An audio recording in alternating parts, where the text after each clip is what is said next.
Sophia still remembered the moment that made her stop walking.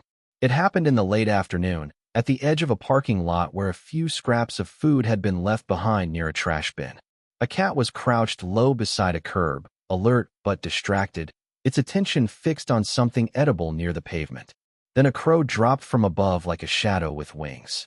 At first, Sophia assumed it was simply approaching the food. But the bird did something stranger. It darted in close, tugged at the cat's tail, then hopped back just far enough to avoid a swipe of the paw. The cat spun, irritated and confused. The crow repeated the move, low and fast, almost taunting. And in the brief chaos that followed, it slipped in, snatched the food, and was gone. Sophia stood there frozen, unsettled by what she had seen. It didn't look like a coincidence. It looked deliberate, almost mean. The kind of behavior people usually reserve for malicious intent. Crows have long occupied a strange place in the human imagination, part omen, part trickster, part survivor. But what Sophia witnessed felt more personal than myth. It felt like strategy. As the days passed, she began noticing crows everywhere with the same unsettling confidence. One bird would harass a larger animal just enough to break its rhythm. Another would wait until a rival turned away, then move in quickly to claim the best scraps. On a sidewalk, near a garden, beside a picnic table, the pattern repeated itself. These birds were not simply reacting. They were provoking, distracting, exploiting weakness at exactly the right moment. If one animal wasted energy defending itself, the crow gained time. If one competitor hesitated, the crow gained food. In nature, that kind of advantage can mean everything. Am I really watching Cruelty? Sophia asked herself one morning, while replaying the scene in her mind. Or was she watching intelligence so efficient that it no longer looked innocent? The more she observed, the more difficult it became to separate moral judgment from survival. Crows were not behaving like humans, and perhaps that was the point. They were not trying to be kind. They were trying to win. And yet, just when Sophia thought she was beginning to understand the pattern, she noticed something else. Near the same spot, on a branch above the sidewalk, a younger crow was watching closely. The older bird repeated the same exact maneuver, almost as if performing it on purpose. Once, twice, then again, not just acting, but demonstrating. Sophia felt a chill. If this was learning, then the behavior was not only being used in the wild, it was being passed on in plain sight. What else are crows teaching each other when no one is watching? At first, Sophia tries to explain it away as a strange coincidence. A crow landing near a cat is not unusual, but the second time she sees it happen, and then a third, the pattern becomes impossible to ignore. The bird is not merely nearby. It is active, deliberate, almost taunting. It darts in just close enough to make the cat flinch, snaps at the tail, then lifts away before the claws can strike.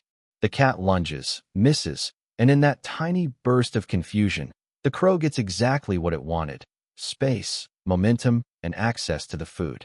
Sophia watches from a distance, her voice barely above a whisper. That can't be random, she says, more to herself than anyone else. And the more she observes, the more the scene changes from comic to unsettling. The crow doesn't waste energy fighting fair. It doesn't challenge stronger animals head-on. It studies them. It reads their reactions. It turns their instincts against them. This is where the story moves beyond mischief and into something harder to define. Crows are not acting out of malice in the human sense. They are not driven by spite for its own sake. But they are remarkably good at exploiting weakness. A distracted rival. A larger animal with a predictable response. A moment of confusion in a crowded feeding area. In the wild, hesitation can mean starvation, and the crow seems to understand that better than most creatures around it. What makes Sophia uneasy is how quickly the behavior appears to spread.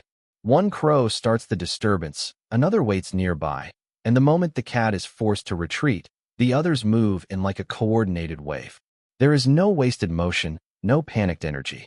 Just opportunity, seized with ruthless precision. It is strategy, not chaos.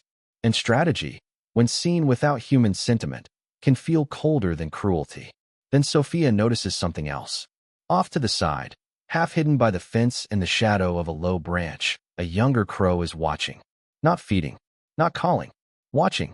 Every lunge, every feint, every successful theft seems to be repeated in front of it, as if the older bird is demonstrating a lesson in real time.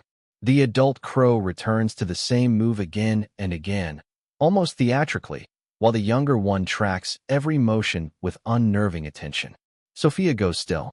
If this is teaching, then the behavior is not only clever, it is being passed on. And if crows can learn like this, in full view of one another, what else are they absorbing from the world around them? Sofia kept watching, because the pattern was too precise to dismiss as coincidence. In one scene, the crow didn't attack the cat directly. It worked around it. A quick tug at the tail. A low pass just close enough to make the cat flinch. Another darting circle, forcing the animal to twist, to react, to spend energy on a target it could barely catch. And the whole time, the food remained unguarded for just long enough. Then, with a sudden lift of wings, the crow took what it wanted. At first glance, the behavior feels personal, almost taunting. But the more Sofia observed, the more the emotion seemed wrong for the event. The crow wasn't angry. It wasn't lashing out in rage. It was testing, measuring, adjusting. Each movement looked less like a burst of cruelty and more like a calculated experiment with a very clear outcome. Waste the rival's effort. Break its focus.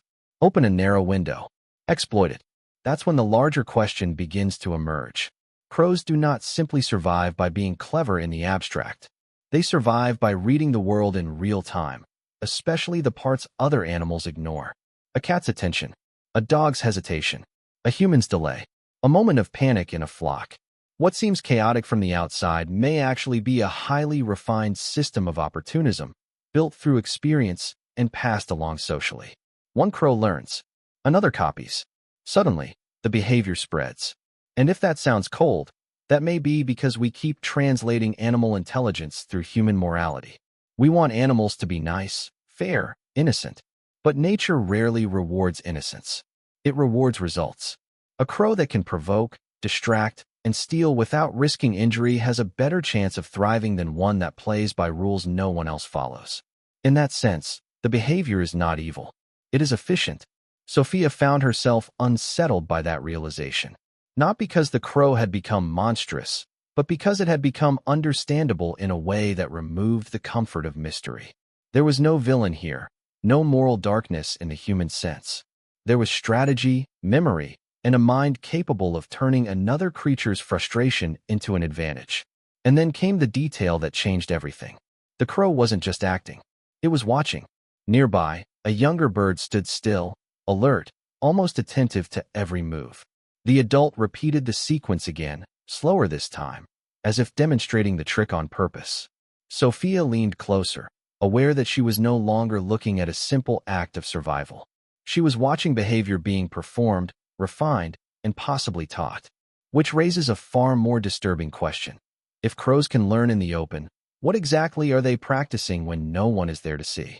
Sofia kept watching, and the pattern only became harder to dismiss. The crow did not simply steal by chance. It returned to the same patch of ground, the same loose cluster of animals, the same moments when attention was divided. A dog lifting its head, a cat shifting its weight, a rival bird dropping its guard for half a second. Every time, the crow seemed to read the room before anyone else did. Then it acted.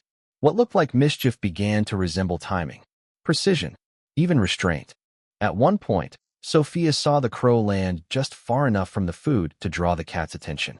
The cat snapped toward it, annoyed, ready to pounce. The crow hopped back, almost inviting the chase, then darted low and sideways, forcing the cat to pivot again and again. Each movement drained the cat's focus. Each feint bought the crow a few more seconds. And in those seconds, another crow moved in from behind, took the food, and vanished into the trees. Sofia's expression changed as she whispered, almost to herself, "That wasn't random."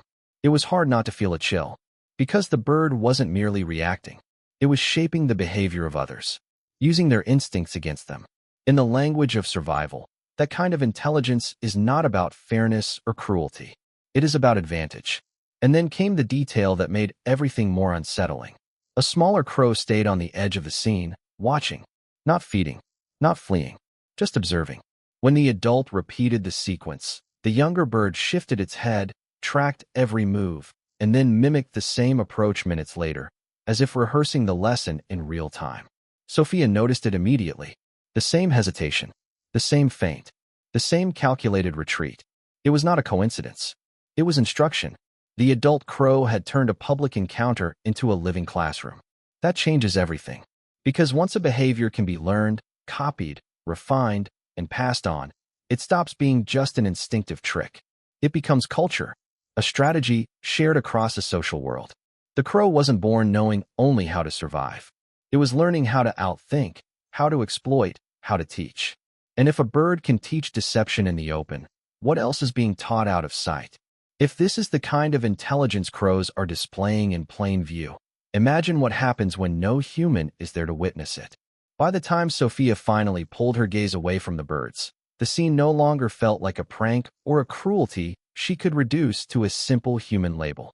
The crow's behavior had become something colder, and in a strange way, more impressive. It had not wasted motion. It had tested, distracted, waited, and then taken advantage of the opening it created. Every move seemed measured against a hidden calculation. Energy in, effort out, risk minimized, reward secured. And that was the unsettling truth. The crow was not behaving like a villain in a story. It was behaving like a mind built to win. What Sofia had witnessed was not mercy, and it was not malice either. It was adaptation. In the wild, that difference matters. A crow that can exploit confusion, read reactions, and learn which tactics work gains a real advantage over the birds, cats, and even people around it. Over time, those advantages stack. One successful trick becomes another. One useful distraction becomes a strategy. And when a strategy is useful enough, it can spread. Then Sofia remembered the younger bird, perched nearby and watching every movement with unnerving focus. The adult crow had repeated the same sequence more than once, almost as if the performance itself were part of the lesson. Not just acting, but demonstrating. Not just surviving, but showing another bird how survival is done. That detail changed everything. Because if a crow can learn by watching and teach by being watched, then intelligence in these birds is not locked inside instinct alone. It is social. It is flexible. It is passed forward. In that moment, the darkness of the behavior took on a new shape. Maybe the real fear was not that crows are evil, but that they are so much closer to us than we want to admit. They remember faces. They solve problems. They exploit opportunities. They watch, adapt, and repeat. And sometimes, they may even enjoy the success of a well-timed trick, not because they are cruel in a human sense, but because the trick works. Sofia stood still as the light began to fade, the crow now silent on the fence line, the younger bird beside it like an apprentice waiting for the next move. In the distance, the cat had already wandered off, none the wiser. But the question remained, sharp and alive in the evening air. If crows can learn in public, what else are they learning when no one is watching? If this side of crow intelligence surprised you, take a moment to like the video. And if you want to keep uncovering the hidden logic behind animal behavior, subscribe now, because the next mystery may be even stranger than this one.